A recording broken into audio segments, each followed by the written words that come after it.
وہ ایک شخص تھا گناہ کبیرہ کا مرتکبی سے سزا ہوتی تھی، بار بار سزا ہوتی تھی۔ صحابہ کرام نے اس کا حال دیکھ کر کے رکتا نہیں، ان پر لعنت بھیج دی کہ خدا لعنت کرے اس پر، اس کی خطائیں تھیں، کچھ گناہ تھے، سزا پاتا تھا۔ میرے آقا نے اندر آواز سن لی کہ صحابہ اس پر لعنت بھیج رہے ہیں، بیٹھے باہر نکل آئے، فرمایا لا تلعنوا، اس پر لعنت نہ بھیجو، انہ یحب اللہ ورسولہ، وہ مجھ سے محبت کرتا ہے۔ اب محبت کا ہے کہ اللہ اس کے رسول سے، وہ تو نافرمانی پر سزا بھگت رہا ہے بار بار، اس کو کوڑے لگتے ہیں، پھر کوڑے کھانے کے باوجود آقا فرماتے ہیں کہ محبت کرتا ہے اللہ رسول۔ اللہ کی محبت تو سمجھ میں آ گئی کہ گناہ کر رہا ہے، کوڑے کھا رہا ہے، تو حضور سے محبت کیا ہے؟ یہ صحیح بخاری کی حدیث ہے، اس کی تمام شروع اٹھا کے دیکھیے، عسقلانی کو پڑھیے، عینی کو پڑھیے، دیگر کتب کو پڑھیے، قدماء کو، اور مسلم کے اندر امام قرطبی سے لے کر نیچے تک امام بغوی اور امام نووی اور تمام ائمہ کو، قاضی ایاز تک، سب کو پڑھیے، آپ کو پتہ چلے گا وہ جو آقا نے اشارہ کیا کہ اللہ رسول سے محبت کرتا ہے، وہ محبت کیا تھی۔ عمل تو آپ کے سامنے آ گئے، عمل تو آپ کے کہ کوڑے لگ رہے ہیں، جسے دیکھ کر صحابہ نے اس پر لعنت بھیجی۔ حضور نے فرمایا نہیں، خبردار، لعنت نہ بھیجو، اس کے دل میں میری محبت ہے، اللہ رسول کی محبت۔ اب آؤ ذرا ٹریس کرتے ہیں وہ محبت کیا تھی۔ کتب حدیث کی شروع میں آیا ہے، اس کی تفصیل آئی ہے، موطا امام مالک کی شروع میں ہے، شروع ہے بخاری میں ہے، شروع ہے مسلم میں ہے، اٹھا کے دیکھیے اس کے احوال اسماء و رجال کی کتابوں میں۔ اس شخص کی محبت کا یہ تھا، صرف یہ کہ وہ حضور کی مجلس میں بیٹھا رہتا تھا، اور جب دن بھر دیکھتا تھا کہ حضور تھک گئے ہیں، ہر آنے والا اپنے دکھڑے سناتا ہے حضور کو، غم کی باتیں سناتا ہے، حضور سب کا بوجھ اٹھاتے ہیں، اور سارا دن صبح سے شام تک امت اور انسانوں کے دکھوں کے قصے سنتے اور حل فرماتے ہیں۔ جب دیکھتا تھا کہ تھک گئے ہیں، وہ کوئی لطیفہ سنا دیتا تھا تاکہ حضور ہنس پڑے۔ ہائے ہائے ہائے ہائے ہائے، لوگوں اس کو عقد قلبی کہتے ہیں۔ اعمال میں کمزور تھا، مگر ایک دل کا عشق اور محبت تھا کہ بیٹھا رہتا تھا حضور کو ہنسانے کے لیے، کہ جب دیکھے چہرہ پاک پہ تھکاوٹ کے آثار آئے، کوئی لطیفہ سنا دیا اور سنا کے حضور کو ہنسا دیا، بس ہنس پڑے میرے آقا، تو وہ سمجھتا تھا کہ چلو بوجھ اتر گیا ہے۔ وہ اس کا عمل یہ تھا کہ رسول اور اللہ سے محبت کرتا ہے کہ وقفے وقفے سے حضور کو ہنساتا تھا، اور یہ ہنسانے کا کام سوائے قلبی محبت کے کوئی اور نہیں کرتا۔ اور دوسری تفصیل اس کے اعمال کی میں نے کل شروع سینکڑوں کتب کھنگالی اس حدیث کی شرح میں کہ میں تلاش تو کروں اس کی محبت کیا تھی۔ دوسری کل کتاب، کوئی کتاب نہیں چھوڑی میں نے۔ دوسرا سبب نکلا اس کی محبت کا، وہ بھی سن لیجئے۔ باہر جاتا تھا سفر پر کام کاج کے لیے، تو واپس آتے ہوئے آقا علیہ السلام کے لیے شہد اور پنیر لے آتا تھا، شہد اور پنیر لاتا تھا کہ آقا پسند کرتے ہیں، آ کے حضور کو دے دیتا شہد اور پنیر۔ حضور کے ساتھ، اور پیسے اس کے پاس پلے کوئی نہیں ہوتے تھے، تھا کنگال، شہد اور پنیر ادھار لے آتا مگر آقا کو دے دیتا۔ یہ اس کی محبت تھی جس کو فرمایا انہ یحب اللہ ورسولہ۔ اور جب پچھلے جن سے خرید کے لاتا تھا شہد اور پنیر، جب وہ پیسے مانگنے کے لیے آتے تو اس شہد اور پنیر والے کو جس سے ادھار لاتا، اسے لے کے حضور کی بارگاہ میں لے کے آ جاتا، کہتا ہے یا رسول اللہ یہ اب ادھار میں نے اٹھایا تھا شہد پنیر، یہ لینے آ گیا ہے۔ آقا پوچھتے تو بھئی میرے پاس کیوں لائے؟ حضور آپ کو دیا تھا، آپ کے لیے لائے۔ یہ بھی پتا تھا کہ حضور کریم ہیں، ہائے ہائے ہائے، اور میرے آقا کریم ہیں یہ بھی پتا تھا۔ ارے اتنی تو ہر ایک کو سمجھ تھی کہ آقا کریم ہے۔ حضور کے پاس لے کے آ جاتا تو پھر میں کیا کروں آقا، میرے پاس تو پیسے کوئی نہیں، آپ ہی دے دیں۔ پھر شہد اور پنیر بن مانگے بھی لا دیتا، ادائیگی بھی قرضے کی حضور سے کرواتا، تو حضور اس کے عمل کو دیکھ کے روز ہنس پڑتے۔ اس طرح کی باتوں سے حضور کو ہنساتا رہتا تھا۔ اس عمل پر میرے آقا نے فرمایا انہ یحب اللہ ورسولہ۔ ارے محبت کے کوئی پیمانے ہوتے ہیں؟ ہائے ہائے ہائے، کوئی ناپ تول ہوتا ہے؟ کتنے نفل پڑھتا ہے، کتنے روزے رکھتا ہے، کتنی تلاوت کرتا ہے؟ ارے محبت عقد قلبی ہے، اور رہ گیا بائبل کا لفظ دائیں جانب، وہ ترمذی شریف کی حدیث اٹھا رہی ہے، ابو ہریرہ روایت کرتے ہیں ثم اقوم عن یمین العرش، اللہ کی دائیں جانب عرش پر میں کھڑا ہوں گا، اور خلائق میں کوئی ایسا نہیں جو میرے مقام کو پا سکے۔ اب یہاں بھی ایک تطبیق کر دوں، کوئی کہہ سکتا ہے کہ ایک حدیث میں تو قیام کا ذکر آیا، فرمایا کہ میں کھڑا ہوں گا دائیں جانب، اور میں نے ساری حدیثیں اور روایتیں جلوس کی بیان کر دی کہ کرسی پر بٹھائے جائیں گے، تو کیا حقیقت ہے، قیام ہوگا یا جلوس ہوگا، کھڑے ہوں گے یا بیٹھیں گے کرسی پر؟ دونوں درست ہیں۔ کیسے؟ اللہ رب العزت کے عرش پہ کرسی پر جلوہ گر ہونے سے پہلے آقا علیہ السلام اپنی مقام ابدیت میں ادب خدا میں کھڑے ہوں گے، ادب الوہیت میں آپ کھڑے ہوں گے کہ خدا کے سامنے خود بیٹھنا یہ شان ابدیت نہیں، ادباً خدا کے حضور کھڑے ہوں گے، کرسی پڑی ہوگی مگر آپ نہیں بیٹھیں گے، کھڑے ہوں گے۔ جب رب جلوہ گر ہوگا تو اپنی شان ابدیت میں قیام فرما ہوں گے، جب خدا دیکھے گا وہ شان محبوبیت میں فرمائے گا سونا کھڑا نہیں ہونا، بیٹھ جا۔ حضور خود کھڑے ہوں گے، رب بٹھا دے گا۔ 100 سے زائد مقامات پر اللہ پاک نے یہ پوری، میں نے اس کی تفسیر اپنی کتابوں میں ذکر کیا کہ کس کس باب میں کس کس حکم میں اکٹھا کیا ہے۔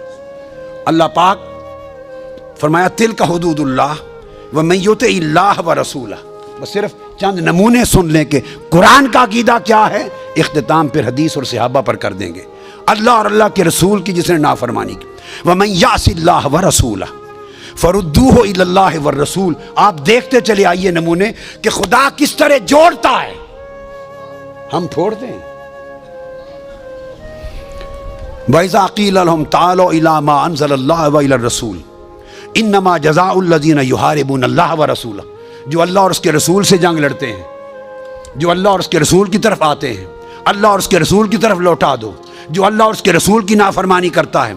قُلِ الْأَنفَالُ لِلَّهِ وَالرَّسُولِ، کہہ دو انفال اللہ اور اس کے رسول کے لیے ہیں۔ وَأَطِیعُوا اللَّهَ وَرَسُولَهُ ذَلِکَ بِأَنَّهُمْ شَاقُّوا اللَّهَ وَرَسُولَهُ، یہ اس لیے عذاب ہے کہ اللہ اور اس کے رسول کی نافرمانی کی۔ استجیبوا للہ وللرسول، اللہ اور اس کے رسول کی بات پر لبیک کہو۔ براۃ من اللہ ورسولہ، اذان من اللہ ورسولہ، لا یحرمون ما حرم اللہ ورسولہ ولو انہم رضوا ما آتاہم اللہ ورسولہ سیؤتینا اللہ من فضلہ ورسولہ ومن یحادد اللہ ورسولہ وَيُطِيعُونَ اللَّهَ وَرَسُولَهُ وَمَا نَقَمُوا إِلَّا أَنْ أَغْنَاهُمُ اللَّهُ وَرَسُولُهُ وَكَذَبُوا اللَّهَ وَرَسُولُهُ إِذَا دُعُوا إِلَى اللَّهِ وَرَسُولِهِ۔ الغرض قرآن وَإِنَّ الَّذِينَ يُؤْذُونَ اللَّهَ وَرَسُولَهُ، مجھے بتائیے، اللہ کہتا ہے جو اللہ اور اس کے رسول کو اذیت دیتے ہیں، اللہ کا کوئی جسم ہے جس کو اذیت دی جائے گی؟ اللہ کو کاہے کی اذیت؟ ارے جس نے رسول کی بے ادبی کر دی، خدا کہتا ہے اس نے مجھے اذیت دی۔ لا تقدموا بین یدی اللہ ورسولہ، اللہ رسول سے آگے نہ بڑھا کرو، بھلا اللہ سے آگے کون بڑھ سکتا ہے؟ کسی نے اللہ سے پہلے روزے رکھے تھے، یہ شان نزول ہے۔ اللہ کے کلام سے پہلے کلام کیا تھا۔ بعض لوگ حضور کے بولنے سے پہلے بورڈ پڑھتے تھے صلی اللہ علیہ وسلم۔ رمضان کے روزے سے پہلے، حضور کے روزے سے پہلے روزہ رکھ لیا کسی نے۔ عید الاضحیٰ کے دن آقا کی قربانی دینے سے پہلے قربانی دی۔ ارے تقدم فعل رسول پر تھا، حضور سے پہلے عمل کر دیا۔ رب نے جدا کر کے نہیں کہا کہ میرے مصطفیٰ پر پہل نہ کرو، کہا نہیں مجھ پر اور میرے مصطفیٰ پر پہل نہ کرو۔ خدا نے مصطفیٰ کو اس طرح جوڑا ہے اپنی ذات سے کہ کبھی الگ چھوڑا ہی نہیں ہے۔ اور اب جوڑ کے ذکر کرے تو آپ کو وہم ہو جاتا ہے کہ ملا دیا۔ ارے کیا ملایا اس نے ہے یا میں نے؟ کس نے ملایا ہے؟ وہ جدا ہی نہیں کرتا، اور وہ کہتا ہے جو جدا کرے وہ لتؤمنوا باللہ ورسولہ ان الذین یحادون اللہ ورسولہ ذالک بانہم ذالک بشاق اللہ ورسولہ وللہ العزۃ ولرسولہ ولا تقدموا بین یدی اللہ ورسولہ۔ مقصد بات کا یہ کہ اللہ کے ہاں تو قاعدہ یہ ہے کہ اس نے تو کوئی مقام ایسا نہیں رکھا سوائے عبادت کے، سوائے عبادت رسول کے لیے نہیں، باقی اس نے ہر حق میں محبوب کو شامل کر لیا ہے۔ محبت میں، ادب میں، رفاقت میں، بیعت میں، اطاعت میں، قربت میں، رضا میں، عطا میں، غنا میں، ہر شے میں شریک کر لیا اپنے ساتھ اللہ رب العزت نے۔ اور یہ تو اور اس سے بڑھ کر ایک خاص مقام میں قرآن کا مقام مصطفیٰ سمجھنے کے لیے بیان کروں. 7 آیتیں قرآن میں ایسی ہیں. کتنی؟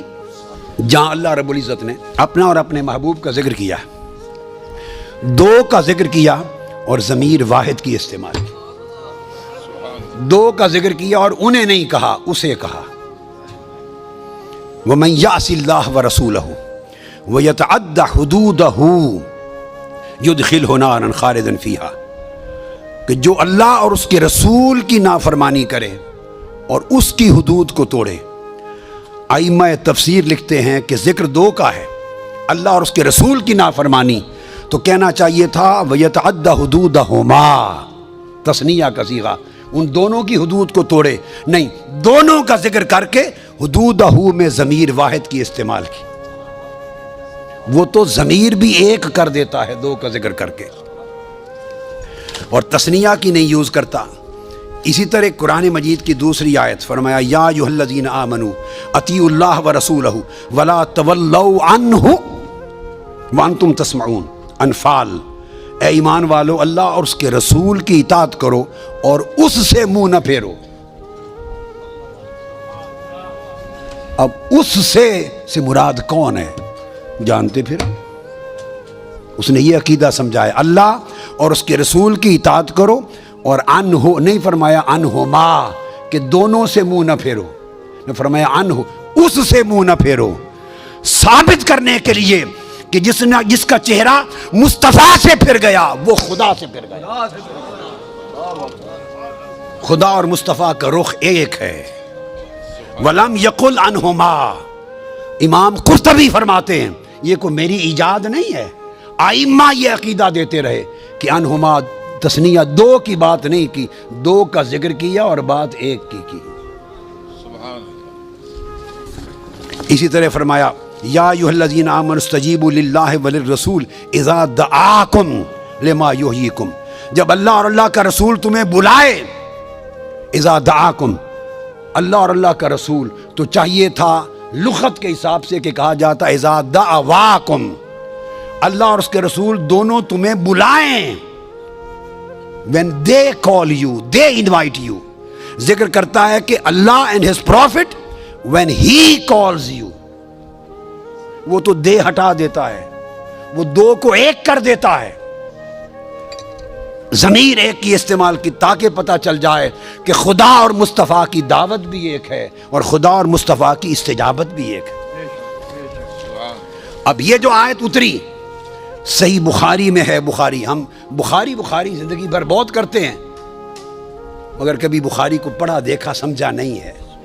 میرے والد گرامی اپنے اور بزرگوں اساتذہ سے یہ شعر سنا ہوا تھا، مجھے سناتے تھے کہ بے عشق نبی جو بھی پڑھاتے ہیں بخاری، بے عشق نبی جو بھی پڑھاتے ہیں بخاری، آتا ہے بخار ان کو، بخاری نہیں آتی. بخاری عشق کے بغیر نہیں آتی. تو چنانچہ جب یہ آیت آئے گی کہ جب اللہ اور اس کا رسول بلائیں فوری لبیک کہا کرو. صحیح بخاری میں حدیث ہے، سعید بن معلیٰ روایت کرتے ہیں کہ میں کنت اصلی من المسجد فمر بی رسول اللہ، میں نماز پڑھ رہا تھا. اب بخاری شریف کی حدیث، حضرت ابو سعید بن معلیٰ روایت کرتے ہیں میں نماز پڑھ رہا تھا، آقا میرے پاس سے گزرے، کوئی کام تھا، مجھے آواز دی یا ابا سعید، مجھے بلایا. کہتے ہیں تو میں چونکہ نماز میں تھا، کوئی نفلی نماز ہوگی، تو میں نے جواب نہیں دیا. میں نے تیزی سے نماز ختم کی اور حاضر ہوا آقا کی بارگاہ میں. فقال ما منعک ان تأتینی، جب میں نے بلایا تھا تمہیں حالت نماز میں، تو لبیک کہہ کے میرے پاس آیا کیوں نہیں نماز کے دوران؟ تو میں نے عرض کیا فقلت یا رسول انی کنت اصلی، میں نماز پڑھ رہا تھا، تیزی سے نماز ختم کی اور آیا ہوں. آقا نے فرمایا تم نے نہیں سنا علم یقل اللہ استجیبوا للہ وللرسول اذا دعاکم، اللہ اور اس کا رسول بلائیں جس کام میں ہو چھوڑ کے آ جاؤ مصطفیٰ پر.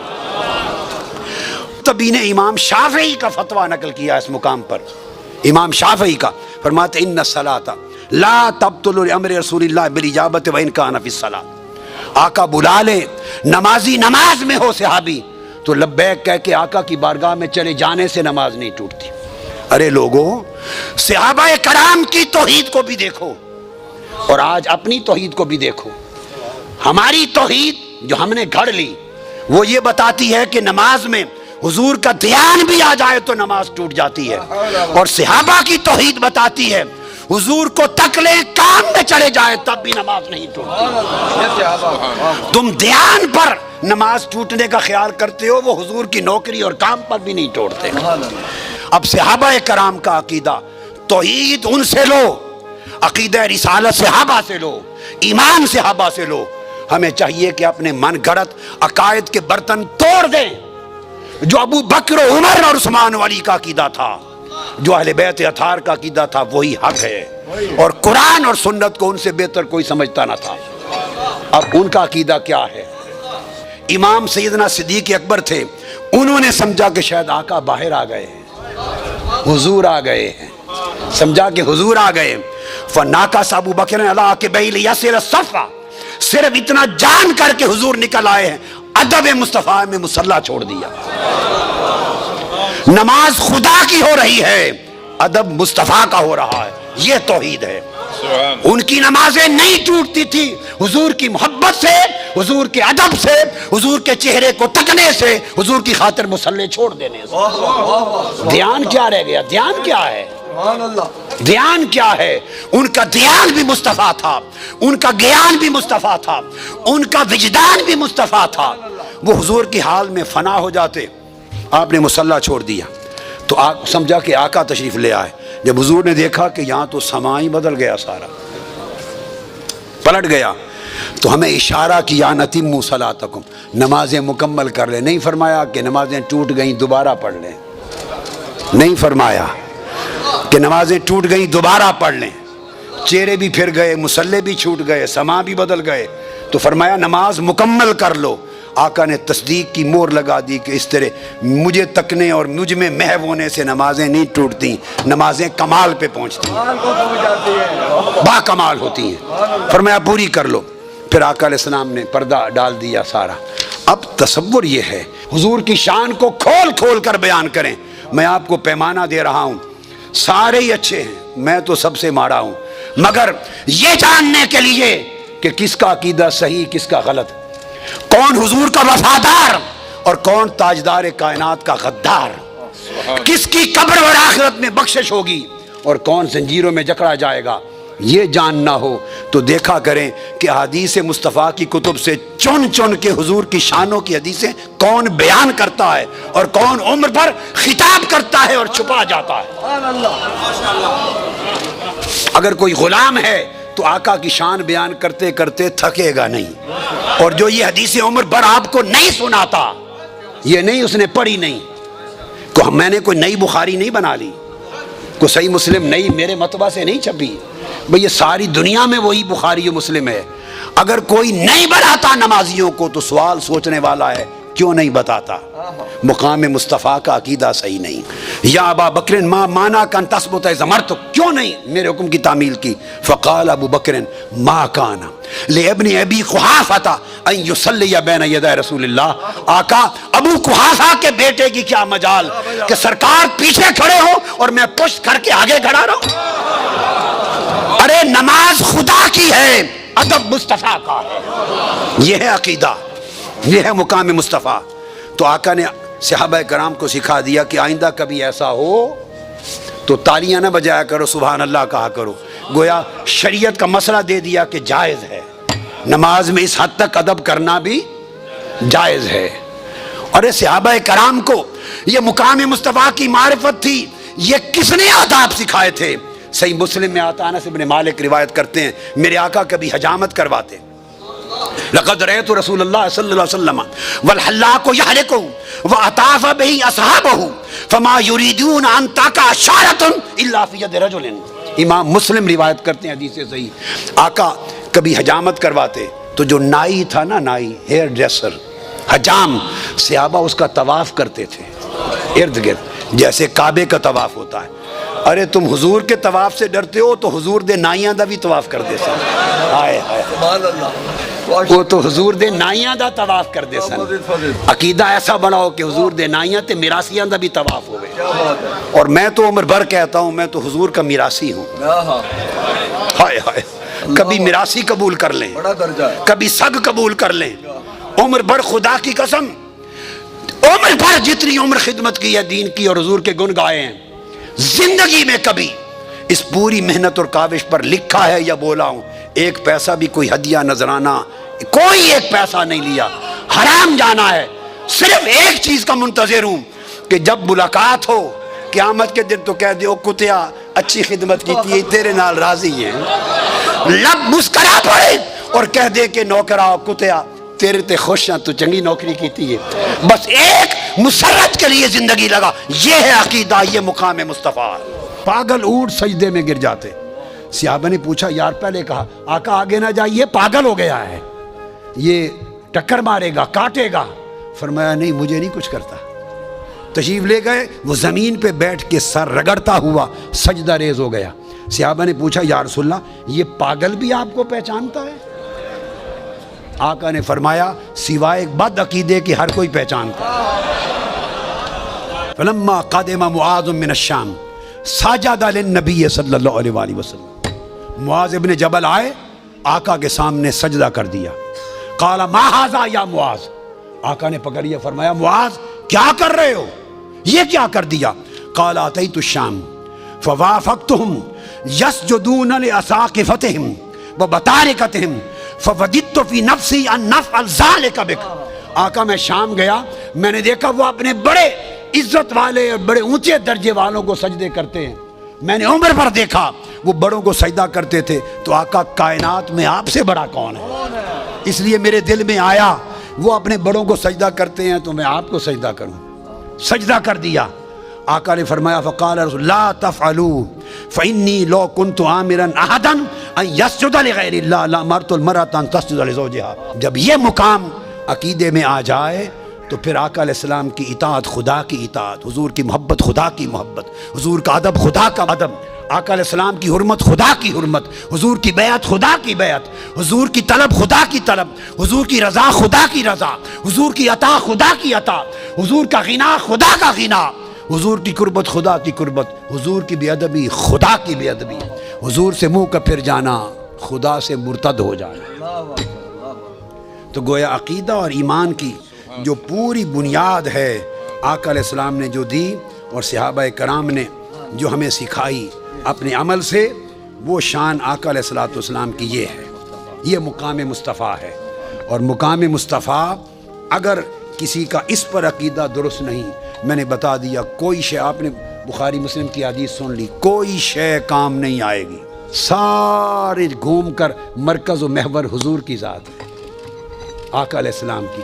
یہ مبالغہ نہیں ہے زور دینا مقام مصطفیٰ پر، شان رسالت پر، یہ مبالغہ نہیں ہے، اور مبالغہ بھی سمجھ لیں اس وقت ہوتا ہے، بات سمجھ لیں جب کسی کو اس کی شان سے بڑھا دیا جائے، مبالغہ ہوتا ہے، شان سے بڑھا دیا جائے۔ ہم امتی آقا کو آپ کی شان سے کون ہوتے ہیں بڑھانے والے؟ حضور کی شان کو تو اللہ نے بڑھا دیا ہے۔ ہم میں سے کوئی بدبخت ہو گیا، وہ گھٹا تو سکتا ہے اپنے بدبخت قول میں، شان نہیں گھٹے گی، مگر بڑھانے کی جرت کس میں ہے؟ بڑھا تو اللہ نے دیا ہے، جب فرما دیا وَرَفَعْنَا لَكَ ذِكْرَكَ، اور ہم نے آپ کے لیے آپ کا ذکر بلند کر دیا۔ ذکر شان کو کہتے ہیں، اللہ اور اس کے رسول کو خدا بنائے وہ بھی کافر، جو رسول کو خدا بنائے بولیے وہ بھی کافر، اور جو رسول کو خدا سے جدا بنائے وہ بھی کافر۔ اس طرح آقا علیہ السلام کے عشق، محبت، ادب، تعظیم، توقیر کے تعلق میں اور مقام مصطفیٰ کی معرفت میں اس طرح جڑ جاؤ، دنیا اور آخرت میں ہر جگہ خیر ہوگی۔ اس عقیدے میں کمزوری رہ گئی، کوئی شے قبول نہیں ہوگی، ہر شے خوارج کی طرح رد کر دی جائے گی۔ اللہ رب العزت ہماری اس مجلس کو قبول کرے۔